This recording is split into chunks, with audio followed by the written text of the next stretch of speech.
안녕하세요, 여러분. 마음의 소리 채널에 오신 것을 환영합니다. 저의 채널은 다른 시각의 심리치유, 고감수성 우울, 불안, 연애, 스트레스 해소, 육아 등과 관련한 심리 기법을 정기적으로 공유합니다. 가정, 부부, 부모-자녀 관계 개선과 더불어 소통 능력과 표현력을 높이는 데 강점을 가지고 있습니다. 저의 방송은 라디오처럼 편하게 들으시면 돼요. 운전하실 때나 주무시기 전 잠깐 틀어놓고 들으시면 좋습니다. 자, 그럼 바로 본론으로 들어가겠습니다. 여러분, 어떻게 하면 내 연애 속에 독이 되는 연인이 있는지 알아챌 수 있을까요? 사실 이건 여러분이 연애를 못해서가 아닙니다. 가장 큰 이유는 처음부터 사람을 잘못 선택했기 때문이에요. 쉽게 말하면 사람 보는 눈이 부족해서 같은 실수를 반복하고 늘 같은 곳에서 넘어지는 겁니다. 그래서 제가 늘 강조합니다. 연애에서 가장 중요한 건 뭘까요? 연애는 단순한 경험이나 순간적인 감정의 만족이 아닙니다. 가장 중요한 두 글자, 바로 사람을 알아보는 눈입니다. 사람을 알아보는 눈이 없다면 아무리 잘생기고 아무리 능력이 뛰어나고 아무리 매력적이어도 결국 잘못된 사람을 만나 똑같이 속고 상처받게 됩니다. 그렇다면 어떻게 해야 관계가 시작되기 전부터 이런 독이 되는 연인을 알아차릴 수 있을까요? 오늘은 꼭 피해야 할 3가지 유형의 사람을 말씀드리겠습니다. 첫 번째 유형은 바로 불쌍한 척, 약한 척을 지나치게 하는 사람입니다. 여러분이 누군가를 만났는데 괜히 불쌍하다는 생각이 들고 강한 동정심을 느낀다면 조심해야 합니다.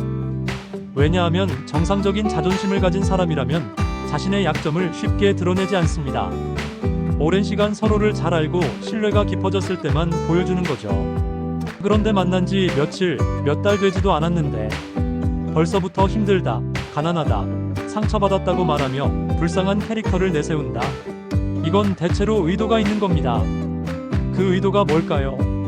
결국은 당신에게 의존하고 당신을 지배하려는 것입니다.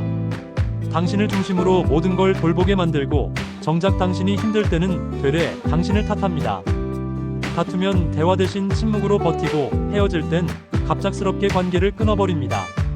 특히 이런 사람들은 흔히 자기중심적이거나 왜곡된 사고를 가진 경우가 많습니다. 처음엔 상처받은 척, 불쌍한 척 다가오지만 막상 친밀한 관계가 되면 문제를 회피하고 공감 능력도 없습니다. 본질적으로 이 사람들은 자신의 불행을 무기로 삼아 상대를 지배하려는 겁니다. 나는 피해자다라는 모습으로 연인을 통제하려 하는 거죠. 결국 이건 일종의 자기애적 행동입니다. 우리나라 속담에도 이런 말이 있죠. 가엾은 사람에게도 미운 구석이 있다. 정상적인 사람이라면 누구도 자신을 불쌍하게 보이고 싶어 하지 않습니다. 두 번째 유형은 원가정의 문제가 지나치게 심각한 사람입니다. 여기서 오해는 하지 마셔야 해요. 모든 가정에 상처가 있다고 해서 모두가 문제가 있다는 건 아닙니다. 하지만 가정 문제의 정도가 지나치게 심각하다면 그 영향은 거의 그대로 그 사람의 성격과 관계 맺기에 스며듭니다. 왜냐하면 가정 환경은 아이의 성격 형성과 인간관계 방식에 아주 깊은 흔적을 남기기 때문이죠. 예를 들어 어릴 때 부모로부터 따뜻한 보살핌과 이해를 거의 받지 못하면 아이는 커서 마음을 닫고 다른 사람과 진정한 친밀감을 맺기가 어렵습니다.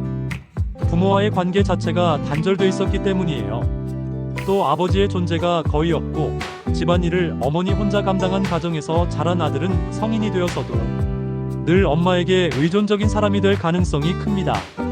연애 초반엔 문제가 없어 보이지만 막상 어려운 일이 닥치면 연인과 상의하기보다 어머니를 먼저 찾습니다.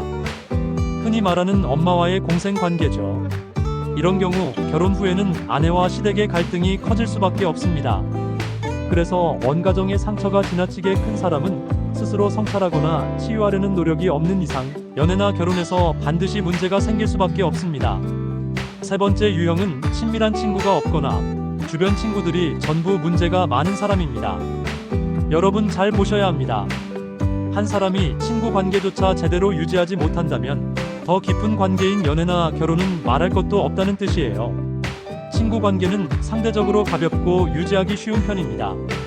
그런데 그것조차 안 된다면 연애에서는 훨씬 더 큰 문제가 생깁니다.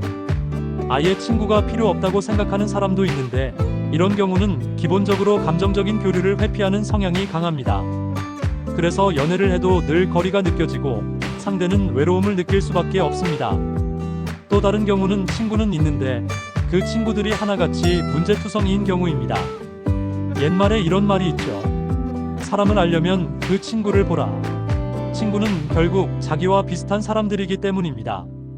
만약 그의 친구들이 바람을 피우거나 책임감 없고 이성을 존중하지 않는 태도를 가진다면 그도 크게 다르지 않을 확률이 높습니다. 끼리끼리 논다는 말 그대로죠. 마지막으로 꼭 기억해야 할 게 있습니다. 노력보다 선택이 더 중요하다는 겁니다. 관계가 깊어지기 전에 예민하게 살펴보고 독이 되는 사람을 미리 걸러낼 줄 안다면 여러분의 인생은 훨씬 안전해집니다. 결국 연애와 결혼에서 가장 큰 승부수는 올바른 선택입니다. 저의 내용이 좋았으면 구독과 좋아요 눌러주시면 고맙겠습니다. 당신의 응원이 더 좋은 콘텐츠를 만듭니다.